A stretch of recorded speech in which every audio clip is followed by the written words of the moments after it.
मैया जी क्यों मांग? वो दुख अच्छा है मेरी माँ जो दुख कम से कम भगवान की याद तो दिलाए। ऐसा सुख किस काम का जो भगवान को भुला दे। तब कुंती बुआ ने दुख मांगा। कन्हैया ने कहा, माँ जब से आपने होश संभाला तब से आपने दुखी दुख पाया, फिर दुख मांग रही हो क्यों? कुंती बुआ ने कितना दुख उठाया क्यों? मैया जी कुंती बुआ ने कितना दुख उठाया। आप कभी कभी माताएं रोती रोती आप लोग कहती हो हमने तो बड़ा दुख उठाया, शायद हमारे जैसे दुख किसी ने नहीं उठाया। आप ये गलत कहती हो।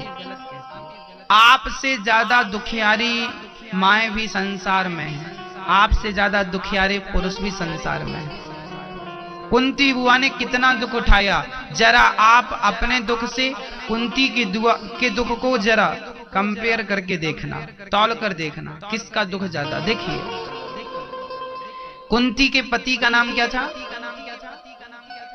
क्या नाम था? पांडु। कुंती के पतिदेव थे पांडु। कुंती के एक भी बेटा नहीं था, तभी उनके पति को श्राप लग चुका था। उनके पति को बीमारी थी, श्राप लग चुका था कि तुम अपनी पत्नी का स्पर्श भी करोगे यदि भोग के लिए तो उसी क्षण तुम मर जाओगे। छोटी सी अवस्था में 12 साल की उम्र में कुंती को बेटा हो गया। नाम रखा कर्ण। उसे पानी में बहाना पड़ा। दुर्वासा जी ने कुछ मंत्र दिए थे कुंती को कि तू ये मंत्र पढ़ेगी तो ये देवता आएगा और तुझे एक पुत्र देके चला जाएगा, परंतु वो देवता तेरे कुमारपन को भंग नहीं करेगा। अब कुंती बुआ ने लगा बाबा जी ने मजाक किया होगा, मंत्र पढ़ा तो सूर्य देवता प्रकट भये। सूर्य देवता ने कहा अब हम आए हैं। कुंती डर गई, बोले आप आए हैं तो चले जाइए। बोले ना ना आए हैं तो अब संतान देके जाएंगे।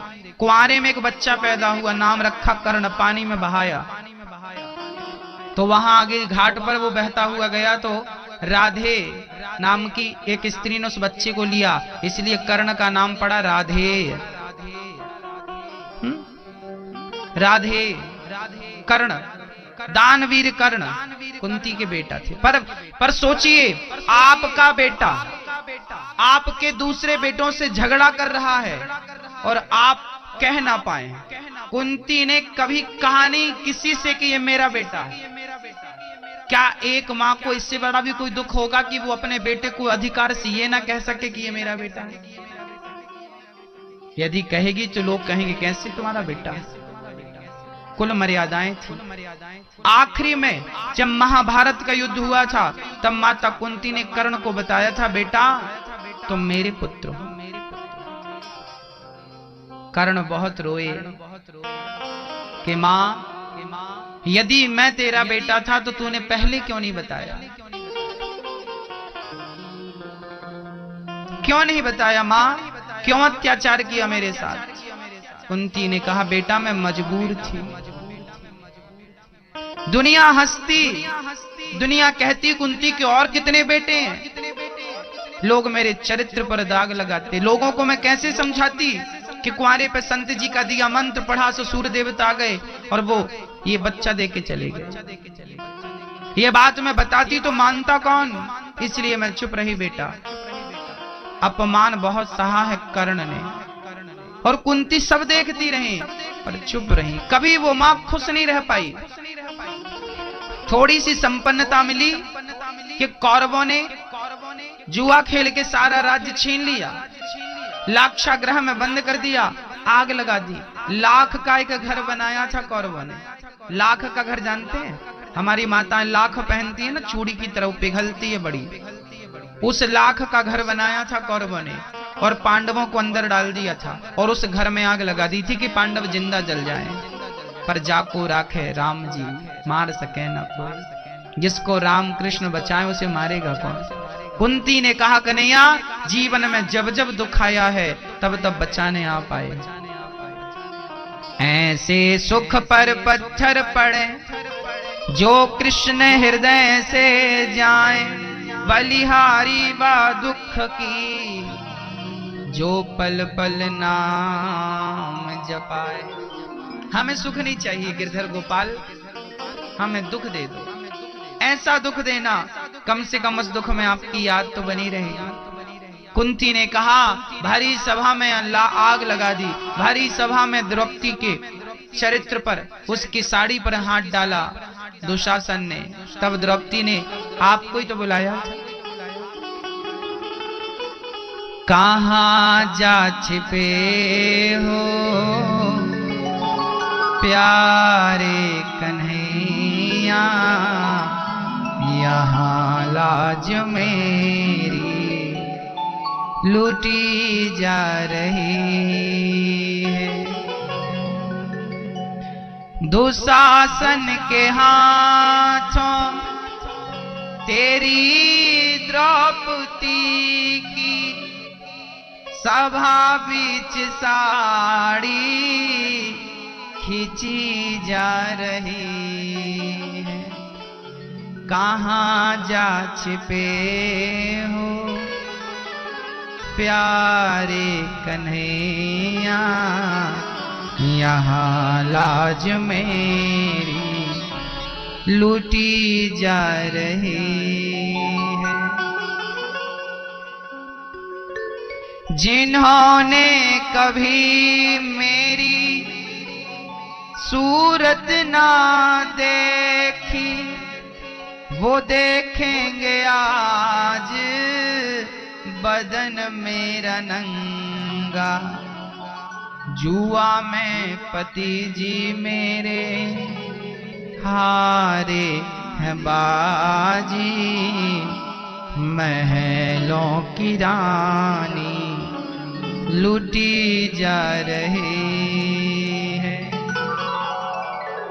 मेरा कोई न सहारा बिन तेरे, नंदलाल सवरिया मेरे। द्रौपदी ने पुकारा, गोविंद गोविंद चले आओ, गोपाल चले आओ, गोविंद चले आओ, गोपाल चले आओ। जब द्रौपदी ने कहा, कन्हैया मेरे सारे सहारे छूट गए। कन्हैया ना पति सुनता है ना पितामह सुनते, मेरे सारे सहारे छूट गए। मेरे श्याम सुंदर क्या रूठ गए। अब नैया लगा दो पार, मेरी नैया लगा दो पार। हरे आ जाओ एक बार, आजा रे आजा रे आजा रे आजा रे आजा रे आजा रे आजा रे आजा रे आजा रे आजा रे आजा रे आजा रे आजा रे आजा रे आजा। जब द्रौपदी ने हाथ उठाकर कहा, कन्हैया आप ही मेरे सहारा हैं, जब सौंप दिया द्रौपदी ने अपने आप को, तो प्रकट हो गए भगवान ने और साड़ी ऐसी बढ़ाई कि थक गया उतारने वाला, पर साड़ी उतरी नहीं। दुशासन बोला कि साड़ी बीच नारी है कि नारी बीच साड़ी है कि साड़ी ही की नारी है कि नारी ही की साड़ी है। द्रौपदी ने कहा, मूर्ख, ना साड़ी बीच नारी है ना नारी बीच साड़ी है, ना साड़ी ही की नारी है ना नारी ही की साड़ी है। ये तो वृंदावन बिहारी है जो चीर बनकर खिंचा जा रहा है, खिंचा जा रहा, खिंचा। जिसे बचाने वाले भगवान हो, उसकी इज्जत कौन लूटेगा, उसे कौन लूट सकता। हाँ, इसलिए भगवान पे विश्वास रखना सीखिए। द्रौपदी की लाज भगवान ने बचाई, कुंती ने दुख मांगा, भगवान ने अपने आप को दे दिया। मां मैं दुख नहीं दे सकता, ये मुझे रख ले। आगे कुंती बुआ ने भगवान को हृदय से लगाया है। भीष्म पितामह बाणों की सैया पर लेटे। अच्छा, भीष्म पितामह भी महाभारत के अद्भुत पात्र हैं। पितामह भीष्म, पितामह भीष्म ने बहुत समझाया था दुर्योधन को। वो जानते थे कृष्ण कौन है, पर कोई नहीं माना। पितामह भीष्म को बाणों की सैया पर लेटना पड़ा। क्यों लेटना पड़ा? कभी क्यों का उत्तर यदि प्राप्त करना हो तो समझिएगा। पितामह भीष्म से भी पाप हुए थे, और याद रखना पापों का दंड तो भोगना पड़ता, तो थप्पड़ का भी हिसाब तुमसे लिया जाएगा। एक बार भी बिना स्वार्थ के, एक बार भी यदि आपने झूठ बोला होगा स्वार्थवश, उस झूठ का हिसाब हमें देना पड़ेगा। सबका लेखा जोखा परमात्मा के पास। पितामह जैसों को भोगना पड़ा 52 दिन तक बाणों की सैया पर लेट करके। इच्छा मृत्यु का वरदान था, फिर भी वो मर ना सके। आखिरी में भगवान को प्रणाम किया, अपनी बुद्धि को भगवान के चरणों में समर्पित किया। इतिमति रूप कल्पिता वितृष्णा, और भगवान ने उनका कल्याण किया। एक बार भगवान जब द्वारिका गए, पूरी लीला समाप्त करके धृतराष्ट्र गांधारी को विदुर जी ने परम धाम पहुंचाया है। भगवान की लीला पूरी करके जब भगवान गए हैं तो कलयुग का राज्य आ गया। कलयुग को रहने के लिए परीक्षित ने 4 कमरे बनवाए थे। एक दिन कलयुग गाय को और बछड़े को मार रहा था जोर जोर से। परीक्षित ने कहा, तू गाय और बछड़े को क्यों मारता है? कलयुग बोला, जहां ये रहते हैं मुझे रहने नहीं देते। तब कलयुग को भगाया, चलो यहां से निकल जाओ। कलयुग बोला, महाराज मैं बहुत अच्छा आदमी हूं। सतयुग त्रेता द्वापर में जो गति नहीं होती व्यक्तियों की, वो गति कलयुग में हो जाती है। कृत्य अध्यायते विष्णु।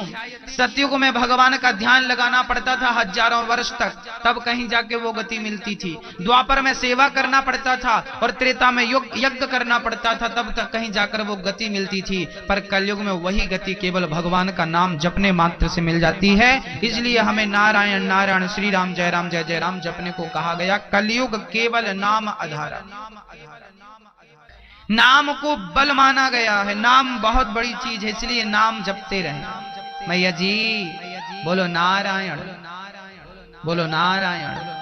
काम करते रहना और ये नारायण नारायण जपते रहें। कलयुग को जगह दी रहने की। कहां कहां कलयुग के 4 कमरे बने हैं। आपके गांव पे कलयुग रहता कि नहीं? कलयुग के 4 कमरे कौन कौन से हैं जरा सुनिएगा। द्यूतम पानम स्त्रियः सूना। कलयुग का पहला ठिकाना जुआ। जहां जुआ है वहां कलयुग है। आपके गांव में जुआ खेलते कि नहीं लोग? सबसे ज्यादा जुआ कौन खेलता है? बूढ़े लोग, एक्सपायरी डेट वाले। इनका और कोई काम नहीं। गांव के सारे बूढ़े बैठ जाएंगे, और आजकल बूढ़ों ने मंदिर को चुना है, मंदिर में बैठते हैं जुआ खेलने के लिए। हम तो कहते हैं सारे बुढ़ों को डंफर में भरो, सीधा हरिद्वार गंगा जी छुड़वाओ, तो पानी के अंदर ही डलवाना इनको। ये बोझ है धरती के, यही आतंकवादी हैं। आतंकवादी वो लोग हैं जो बाहर के लोग आके ना हमारे सैनिकों को मार देते हैं, आम जनता को मार देते हैं। ये भी एक आतंकवादी हैं जो बच्चों के संस्कार बिगाड़ रहे हैं। ये भी तो आतंकवादी हैं, बच्चों के संस्कार बिगाड़ रहे हैं। अरे भाई, आपकी गोद में छोटा सा नाती है और आप जुआ खेल रहे हैं, तो बच्चे के अंदर क्या प्रभाव पड़ेगा? पहले के दादाजी अच्छे थे, बच्चे की उंगली पकड़ के मंदिर ले जाते थे। शाम को सुबह घंटी बज रही है, घंटा बज रहा, चलो मंदिर में जाओ। बच्चों को पहले याद हुआ करता था, भय प्रकट कृपाला दीन दयाला कौशल्या हितकारी। हम लोग ना मंदिर में जा के सीख लिया था, कभी याद नहीं किया। श्री रामचंद्र कृपाल भजमन हरण, ये सब सीख लिया था। आजकल के नौजवान बच्चों को पूछो, चलो सुनाओ, नहीं बनेगा, क्योंकि दादा जुआ खेलने जाता, मंदिर थोड़ी लेके जाता नातियों को। संस्कार बिगाड़ने में बूढ़ों ने बहुत बड़ा योगदान दिया भारत में। बनाए कुछ नहीं, बिगाड़े ज्यादा। लोग फिर बाद में बच्चा बिगड़ गया। बिगड़ा नहीं, बिगाड़ा आपने। जैसी संगत वैसी रंगत। संगत का बहुत बड़ा प्रभाव पड़ता साहब जीवन में। ये जुआ खेलोगे ना, बिगड़ जाएगा जीवन। चरित्र, जुआ चरित्र बिगाड़ता। तुम्हें क्या लगता जुआ खेलने से आप? एक सज्जन बोले दादाजी जुआ खेल रहे थे, हमने कहा क्या कर रहे हो? बोले महाराज जी टाइम पास है, हम तो ऐसे ही खेल रहे हैं, ताश जुआ टाइम पास। हमने कहा टाइम पास? आप क्या टाइम पास करोगे? टाइम खुद आपको पास करने वाला कुछ दिनों में। ये टाइम पास, बुढ़ापे में राम नाम नहीं जप रहे, टाइम पास कर रहे हैं। देखो कौन समझाए मूर्खों को, कौन समझाए न मूर्खों को कि जुआ खेला था कौरवों ने, सर्वनाश हुआ कि नहीं? जुआ के कारण भरी सभा में द्रौपदी की लाज लूटनी चाहिए कि नहीं दुशासन ने? हाँ या ना जवाब दीजिए। कारण कौरवों ने भी जुआ खेला था कि नहीं? और जुआ का परिणाम क्या हुआ? जुआ का परिणाम हुआ कि द्रौपदी को निर्वस्त्र करना चाहा। और महाभारत किसका नतीजा था? महाभारत किसका नतीजा था? बोलिए, बोलो। जुआ का परिणाम था महाभारत। तो आप कह रहे हो जुआ से क्या होता? महाभारत होता है जुआ से। आप भी खेल रहे हैं जुआ, महाभारत होगा, सर्वनाश होगा। 100 में से एक भी जिंदा बचा हो तो बताओ, जुआ खेला था ना भरी सभा में, आप भी खेल रहे हैं। जुआ सर्वनाश करता है, इसलिए जुआ ना खेला जाए, समय का सदुपयोग किया जाए ना। जुआ ना। कलयुग का पहला ठिकाना द्यूतम, दूसरा ठिकाना पानम। पानम बोले तो शराब। आप लोग पीते हैं कि नहीं शराब? अच्छा आप नहीं पीते। आपके गांव में बिकती है कि नहीं शराब? बिकती है। मानपुर में खूब मान है शराब का, मान सम्मान। कलयुग का दूसरा ठिकाना शराब, द्यूतम पानम। शराब पियोगे तो भी सर्वनाश होगा। किसका हुआ? भगवान कृष्ण के पुत्र पौत्रादियों ने आखिरी में क्या पी थी? वारुणी नाम की मदिरा, शराब पी थी। भगवान कृष्ण का वंश शराब पीने से नहीं बच सका तो अरे गरे नत्थु खैरों की क्या कहें। और ये शराबियों से कह देना कि तुमने एक ही बार शराब पी होगी, उसके बाद तुम नहीं पीते हो शराब, शराब तुम्हें पीना शुरू कर देती है और वो पीकर तुम्हें सर्वनाश की ओर ले जाती है। थाली लोटा तक बिक जाता है शराबियों का, पत्नी के मंगलसूत्र तक बिक जाते, फिर भी ये आदतें नहीं छूट रही। आप जान रहे हैं कि यहाँ गड्ढा है, फिर भी लोग पी रहे हैं। इन्हें अंधा नहीं कहें तो क्या कहें? अंधे धृतराष्ट्र ही थे क्या? आप लोग भी तो हैं। अच्छा बताओ, शराब पीने से नुकसान होता है, शराब गंदी चीज है, ये कौन कौन मानता है? शराब गंदी है, कौन कौन मान रहा है इस बात? देखिए इनमें से वो लोग भी हाथ उठाए होंगे जो पीते हैं। सब तो नहीं पीते पर बहुत लोग पीते। शराब मानते हैं सब लोग की गंदी है, पीने से सर्वनाश होता, फिर भी पीते हैं। तो आप शराब के गुलाम क्यों बन गए भाई? शराब के गुलाम क्यों बन गए? इच्छाओं ने आपको नचाया है, क्यों गुलाम बन गया? कलयुग का दूसरा ठिकाना शराब, पियोगे तो सर्वनाश। बोतल में लिखा रहता शराब पीना स्वास्थ्य के लिए हानिकारक। ये लाइन कब पढ़ना सीखेंगे मेरे भारत के लोग पता नहीं। किसी को आज तक शराब ने सुख दिया क्या मेरे भाई? किसी बसे बसाए घर को कई बार उजाड़ा कि नहीं? शराब ने उजाड़, शराब ने किसी का घर बसाया नहीं मेरी माँ, घर उजाड़े हैं। हाँ, घर शराब हमेशा घर उजाड़ती है। ऐसी शराब को नहीं स्पर्श करना चाहिए, फिर भी लोग पीते। कलयुग का दूसरा ठिकाना शराब है, जहां शराब है वहां कलयुग। द्यूतम पानम स्त्रिया। कलयुग का तीसरा ठिकाना है पराई नारियां, पराये पुरुष, अर्थात स्त्री हो या पुरुष हो, यदि आप चरित्र से गिर गए हैं, यदि स्त्री पराये पुरुष का और पुरुष पराई नारी का चिंतन करता है या प्राप्त करना चाहता है, उसी क्षण आपका सर्वनाश हो जाएगा। रावण ने पराई नारी को उठा लिया। बताओ, दीपक जलाने वाला बचा कुल में कोई? रहा ना को कुल रो बनिहारा। जब रावण मरा तो रोने वाला कोई नहीं बचा। क्यों? क्योंकि वो चरित्र से कैसे गिर रहा है? पराई नारी को उठा के ले आया। जब आप पराई नारियों को टच करेंगे, स्पर्श करेंगे, तो आपकी भी वही गति होगी जो रावण की हुई। चरित्र से ना गिरिएगा।